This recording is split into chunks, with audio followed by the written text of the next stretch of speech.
Hi, I'm Kulbinder Saran Caldwell, and I am the CEO and founder of REALLIFE Pictures, Inc., which is a fully integrated production company as well as a literary agency representing diverse, neurodiverse, and LGBTQIA+ screenwriters and directors. And this is the first edition of the REALLIFE Pictures podcast. Hi. Hi, I'm Scott. I'm the producer. So we are going to be talking about the origins of REALLIFE Pictures and how we got started and everything. Back in 2020, a Canadian showrunner suggested that what we really needed was an agent for diverse writers. And so I decided that I would take on that goal.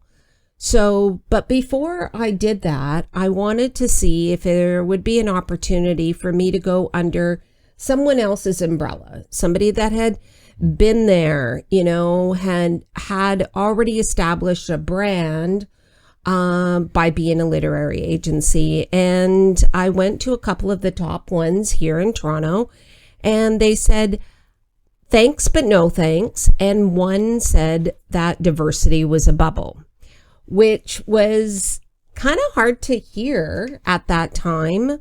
But it also told me that nobody was going to do it the way that I wanted to approach things, Hold on, let me jump in. Yeah. Diversity is a bubble. We've had that term in our lexicon now for 4 years. 4 years, yes. It's hung around. How did it make you feel?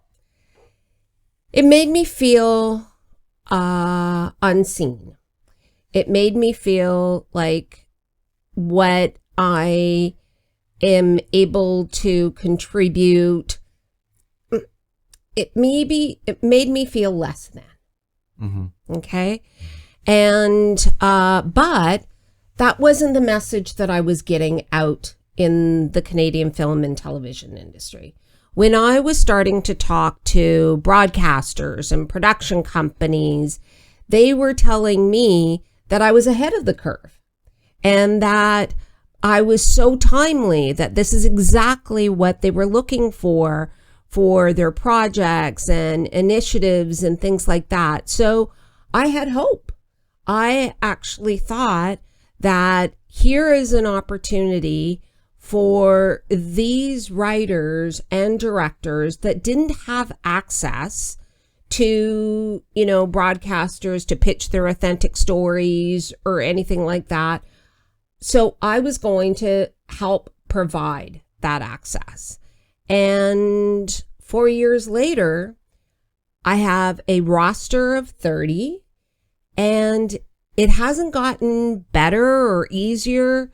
It's actually gotten worse.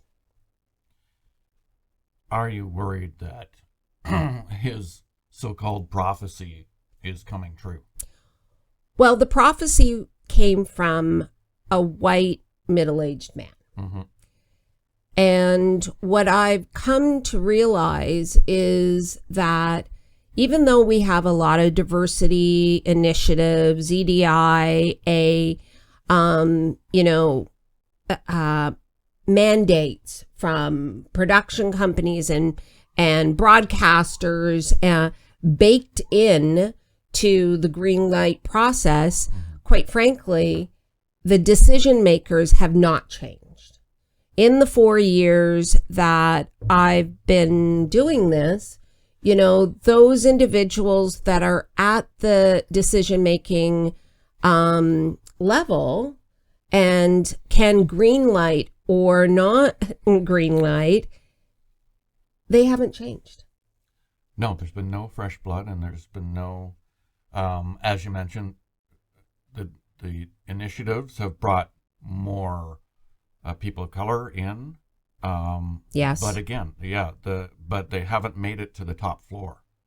No. And that's exactly why I feel like I'm a little bit different, right? So I'm the CEO, I'm the founder, this is my company.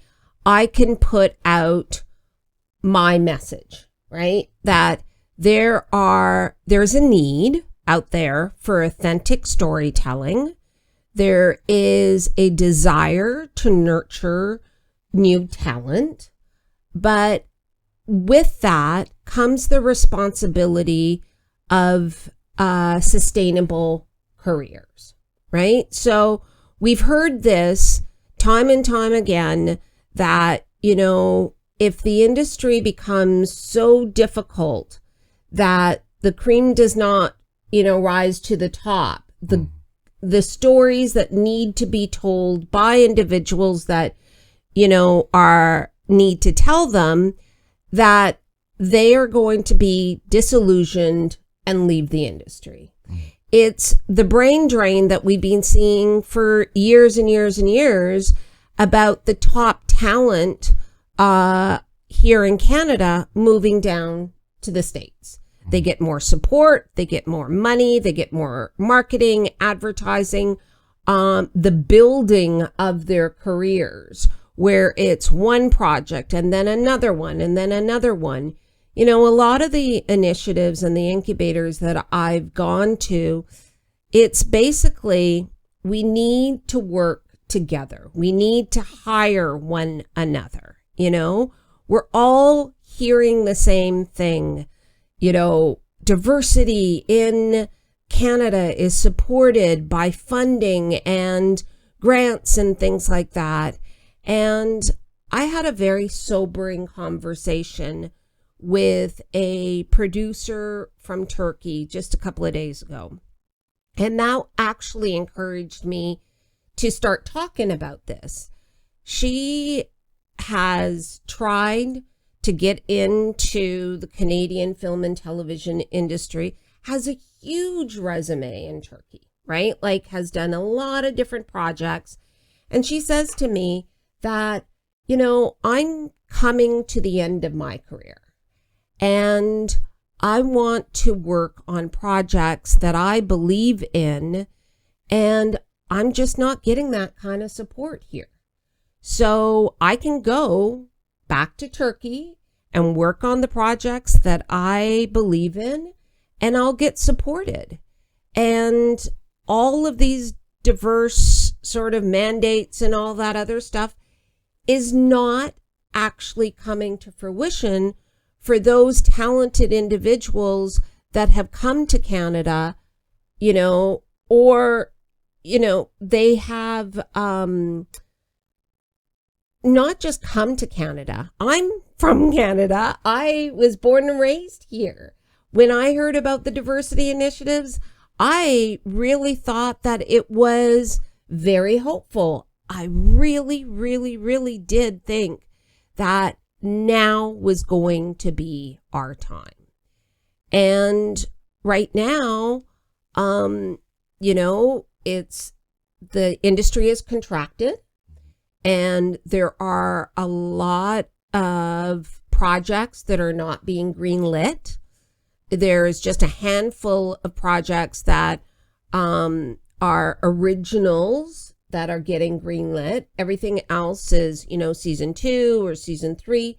And we need those too, right? Like, we need at least a commitment from our broadcasters for at least 2 seasons, if not 3, in order for us to be commercially viable outside of Canada as well, right? But that's not necessarily happening. Let's talk about jobs for a second. Real Life was pretty successful in kids TV, getting writers' rooms jobs, 4-year roster, but even that has changed, hasn't it? Well, quite frankly, I don't think that I would be here if kids television did not come on board and give us our first, second, third writing contract. It just wouldn't be. And they have consistently over the years been given, 1 script or 2 scripts, but kids television is also contracting, and that makes it difficult. But I gotta say, those contracts are what got a number of the writers into the WGC. They had a contract and a script for multiple scripts, and they were able to get into the union. And that's really what was my goal right from the beginning. My goal was, how am I going to create a company that will allow for a sustainable career for these individuals, for these screenwriters, for these directors. And to that point, I have utilized my contacts in order to get them shopping agreements and option agreements, of which I'm very, very proud of. There are some extraordinary projects that producers have taken on and are championing them and shopping them around to broadcasters and things like that. But the issue also then becomes is, and I've also honed their skills, they're new and emerging, but are they really? Like, these are individuals that have not been able to get into the CFCs of the world due to time constraints and financial constraints. And that is changing. Absolutely, it's changing. But it didn't change 4 years ago when I was bringing on these writers into on my roster. And what I did at that time was work with them to hone their skills, right? New and emerging really kind of represents, they're fresh out of school, but they're not. They're individuals that have been in the industry, maybe doing something different, and now they want to get into writing and directing. So then how do we do that, but by providing them with some professional development? Well, and when you say new and emerging, it sounds like somebody's going to do something to help them. And that's not happening. Yeah, they're new and emerging. Yes, they wrote a script. It's after it's gone through real life and been script read and edited and everything, and that's your goal, is to make something pitch ready. Yeah. But that's all they've got. Like, new and emerging doesn't mean anything because no one's getting in the door. Well, I mean, there are baby steps, I gotta say, but what was really telling to me was in April of last year, I attended a conference in Vancouver, and there was an individual that had also worked on incubators and trying to get diverse writers into writers' rooms and things like that. And he set up on the stage, and I was just like flabbergasted because it was so accurate and it was so true. He said that it's really funny to see individuals that are, brought into some of these incubators, because what happens is they go from one incubator to another, to another, to another, whereas that's not the goal. The goal isn't to be in an incubator. It is to get a job. It is to get staffed. It is to get, your project into development and production.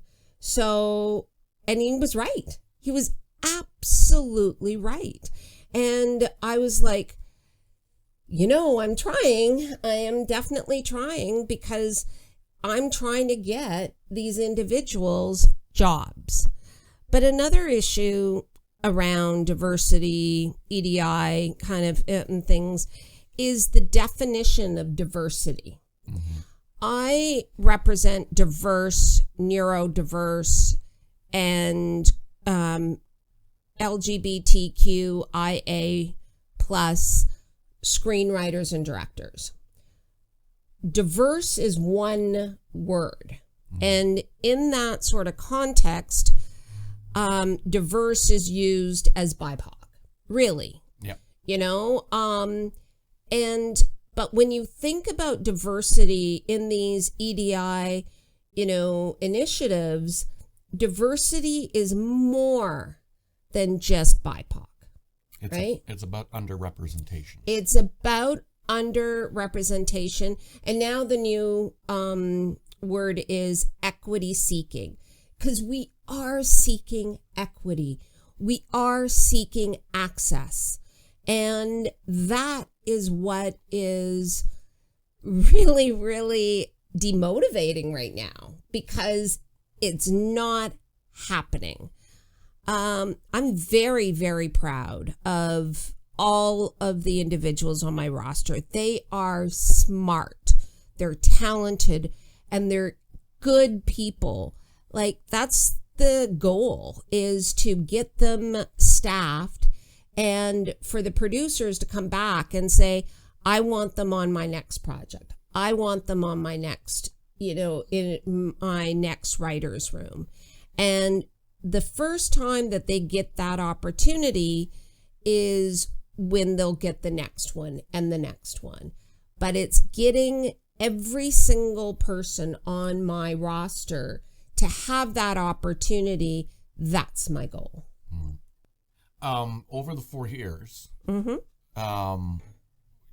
well, first of all, you mentioned equity seeking, and even that term means, it sounds like, you're the one going out and saying, please, please, please, please, as opposed to the doors being open and you being asked to come in.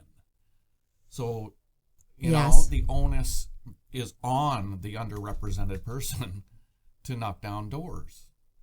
Yes, and that's who I am, right? Like, I'm an invisibly disabled, women of color, entrepreneur. And I'm doing things a little bit different. I'm not only their agent, but their manager, and that's what we'll like to talk a little bit about for the next episode, because every day I get an individual sending me an email asking me to represent them, asking me to read their script, asking me to consider their project and take it out to the marketplace. And I can't.